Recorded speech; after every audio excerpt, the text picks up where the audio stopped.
Que tal? Moi boas noites. Sin rodeos, recibe hoxe a Jorge Mira, catedrático de electromagnetismo, director do Departamento de Física Aplicada da USC, director do programa Conciencia, experto en cifras no programa Cifras e Letras da Galega, entre outras cousas. Jorge, benvido. Un placer estar nesta flor da televisión local galega, como xa se sabe, no Xardín da Información a fermosura é maior, cantas máis e diferentes flores hai, entón espero que esta flor permaneza da maneira que sexa. Pois moi boas noites, entre fórmulas e números tamén. Vostede é un experto en ciencia, pero tamén é un divulgador científico coñecido e recoñecido. A ciencia ten resposta realmente para todo nesta vida? Para case todo, polo menos para aquilo que está ao noso redor e nos afecta máis directamente. Agás, para esas preguntas fundamentais, ou polo menos tal e como así o vexo, que ten todo o ser humano. Todo o ser humano se pregunta de onde ven, pero de onde ven en sentido amplo da palabra, de decir, a orixe última de todo. E eu aí penso que a ciencia non ten resposta, porque o proceso da creación implica pasar da nada ao algo.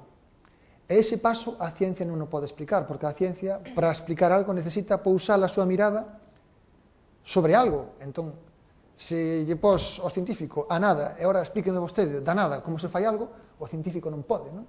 Esa pregunta esencial metafísica, para mí non ten explicación, nin creo que nunca teña no mundo da ciencia. O seu afán pola divulgación científica levouno a escribir un libro, A ciencia no punto de mira, no que deixa clarísimo que a ciencia de aburrida non ten nada. Porque sempre busquei, xa das miñas orixes como divulgador, buscar un punto golfo a certas cousas, porque esa golfería é a que máis chama a atención. Especialiceime na anécdota chistosa, na anécdota curiosa, e con esa anécdota un aproveita para meterlle por ese embudo a xente os coñecementos. Por exemplo, os rapaces sempre temos unha preocupación por saber como é o noso pene. Entón, hai un estudo que che relaciona certos genes estruturais co tamaño da man e o tamaño do pene, vas prestarlle atención. Hai cuestións relativas á atracción de homes a mulleres que che permiten levar o carro cara a certos conceptos de evolución darwiniana. O fútbol, por exemplo, tamén xoga un papel importante na nosa sociedade. Hai moita ciencia que facer aí. Procuro empaquetar o rollo científico dun xeito que a xente lle tire. Entón, iso é a miña especialización dende hai moitos anos e plasmeina nese libro.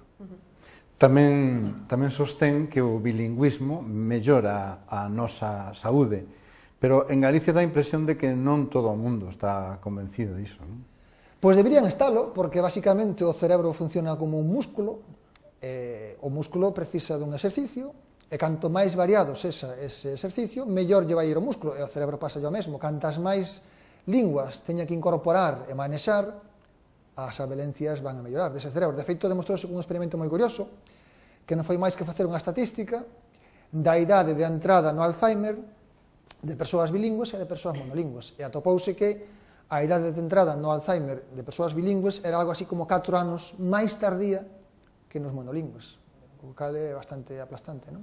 Seguindo co tema da lingua, vostede e o seu equipo ademais chegaron á conclusión mediante os números, a través dos números, de que o galego pode pervivir perfectamente co castelán.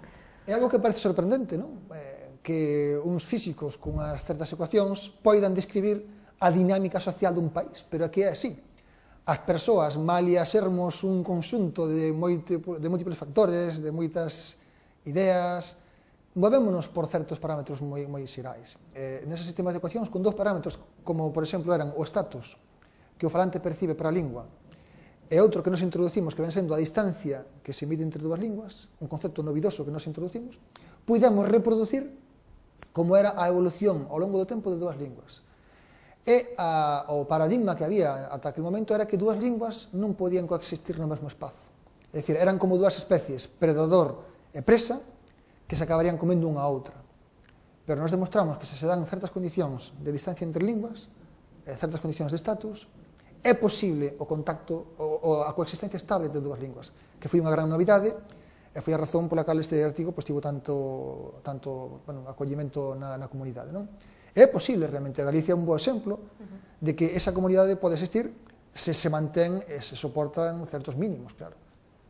Estamos en tempo de crise, no que os recortes nos afectan a todos, pero digamos que o mundo da ciencia especialmente, e unha vez ten a impresión, non sei se compartida, de que cando se fala de recortar na universidade, na ciencia, bueno, como que non pasara nada, non? Como que non se ve eso, digamos que no día a día, pero sí no medio, non digamos no longo prazo. Unha vez que a situación é a que é, que pode facer a comunidade científica para invertir esta percepción que hai sobre a ciencia e os orzamentos? Primeiro, a repercusión de calquera recorte é proporcional ao volume de persoas afectadas. Entón, como os científicos somos 4 gatos, a nosa repercusión e a nosa presión é mínima, non? Comparado con outras cousas que teñen máis persoas involucradas. Eso está claro. Entón, o científico debe visibilizar o seu traballo e debe facerlle ver ás persoas que a maioría do seu benestar actual depende do traballo dos científicos. O que pasa é que os científicos temos un problema, que é que a xente está acostumbrada a poñer o grande millo na terra e que lle sala unha espiga en outubro. O sea, a plantar e recoller nun ano, pero na ciencia non é así. Ti sementas e recolles dentro de 10 anos, dentro de 15. Ademais é unha semente que ti non sabes onde vas coller, tens que sementar e podes salir ali ou aquí. Entón, esa dificultade é a que nos está matando, sobre todo a hora de sermos valorados polos políticos, non? Entón, a clase científica que ten que facer é transmitir estas ideas. Parece que a cousa vai calando, porque cando se analizan as enquisas que se están a facer a cargo de diferentes organismos públicos, os científicos estamos no segundo posto ou algo así, non? Entón, bueno, iso quere decir que a xente ten, polo menos, unha boa actitude cara a nós.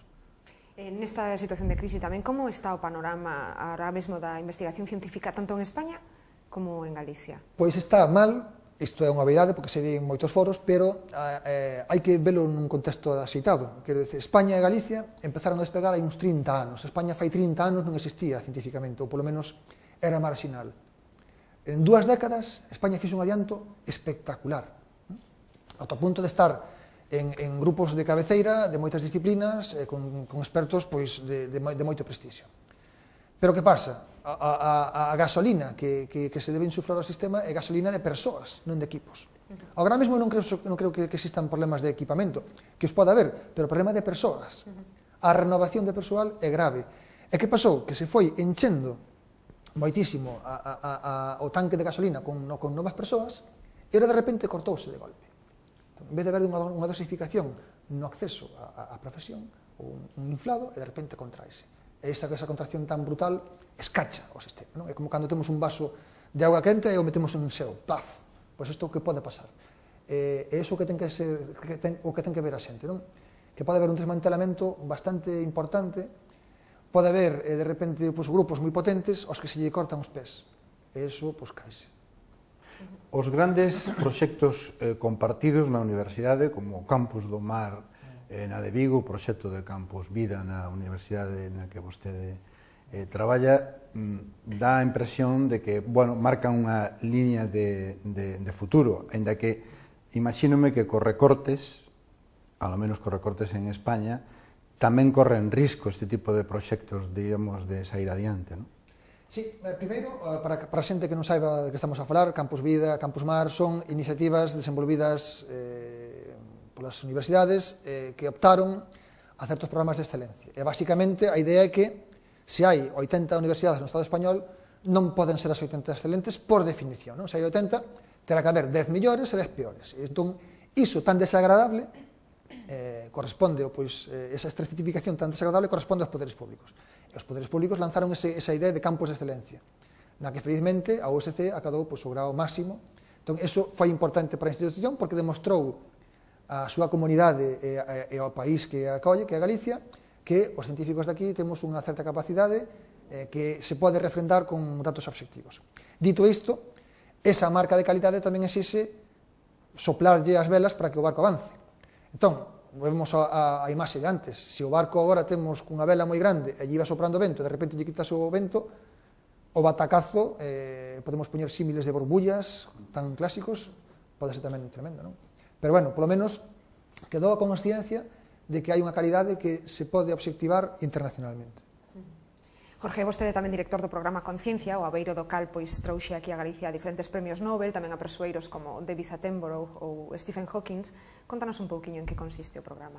O programa é unha tolemia, digamos, foi un milagre tamén no seu debir. A idea foi traer a científicos do máximo prestixio a Galicia, pero para faceren algo distinto ao clásico que che chega ao mediodía ao aeroporto, invítalo a comer, dá a conferencia e marcha a noite para Madrid. Ben, a idea era, esa persona ten que vir aquí e ten que facer unha estadía aquí, unha estadía en Galicia. E a hora de facer o deseño pensábamos en científicos grandes, pero como tiña contacto con un premio Nobel a través do meu grupo, dixen, pois vou traer un premio Nobel. A cousa foi moi ben, e dixen, pois outro premio Nobel. E así levamos casi 27 visitas. Entón, basicamente é que estamos conseguindo captar a precio de saldo, porque o caché que habría que pagar a estas persoas é inmenso e non o pagamos. Estamos captando a esas persoas para que veñan a Galicia varios días e se produza unha osmose entre eles e os expertos na súa área de coñecemento, que son un gran activo para todo o tecido investigador. E ademais fan actos de divulgación científica, teñen un programa especial de contacto coa prensa, porque se algo teño claro é que vos sodes o cuarto poder, sodes os que manexades a dinámica de todo un país, e, polo tanto, para min a prioridade sempre destes premios Nobel foi que tiveran contacto coa prensa, tanto en roda de prensa como en entrevistas cercanas, todo tipo de facilidades. Entón, o programa Conciencia foi medrando ata converterse, pensou, na acción de divulgación científica de máis impacto social de Galicia. Ollo, que non sabemos que é ninguén, porque na Coruña é unha cidade que ten estruturas e institucións como os museos, e só unha cousa, cando falo de iniciativa, falo dunha iniciativa puntual que non ten un edificio, non ten ladrillo, non?